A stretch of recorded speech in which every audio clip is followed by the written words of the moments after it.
Rendez-vous sur serfrance.fr.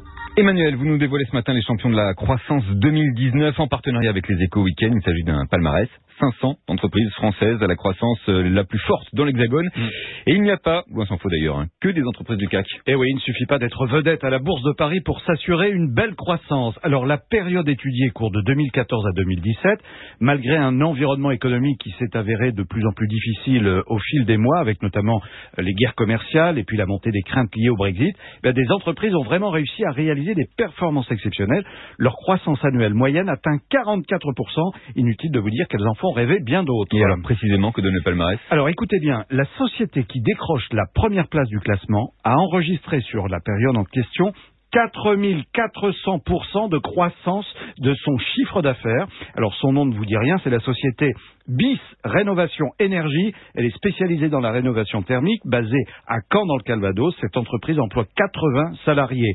Haut les cœurs et vive l'isolation, qui profite à une foultitude d'autres startups comme Modabi, 22 salariés, c'est à Dardilly dans le Rhône, spécialisé dans la gestion et l'optimisation de l'énergie. Dans ce cas, c'est 2800% de croissance du chiffre d'affaires entre 2014 et 2017. Ce sont des chiffres qui font rêver, c'est vraiment le reflet de l'économie française. Et oui, parfaitement. Alors on trouve des startups, mais aussi des entreprises familiales et des industriels comme l'équipementier automobile Valeo. Alors Valeo, et là c'est 115 000 salariés, 475e sur 500, avec une croissance du chiffre d'affaires de 46% entre 2014 et 2017. Alors on est bien loin de cette PME que je vous citais, avec ses 22 salariés qui occupent la première place et les 4000% de performance. Cela dit, pour Valeo, c'est une belle progression dans un secteur auto qui est saturé, très capitalistique, qui ne favorise pas l'innovation. Et si on regarde par secteur, quels sont les autres, ceux qui ont résisté et progressé? Il y a deux grands talents français, l'informatique et le conseil. Et à eux deux, ils occupent plus du tiers des 500 champions nationaux de la croissance. Autre jolie progression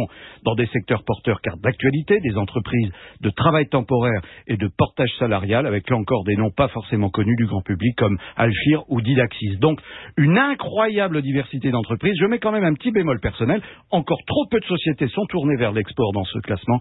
C'est vraiment le gros problème français. Et ce palmarès Statista, Les Échos, France Info est à découvrir sur le site de France Info ou dans Les Échos Week-end. Merci beaucoup Emmanuel Cuny, bon week-end justement.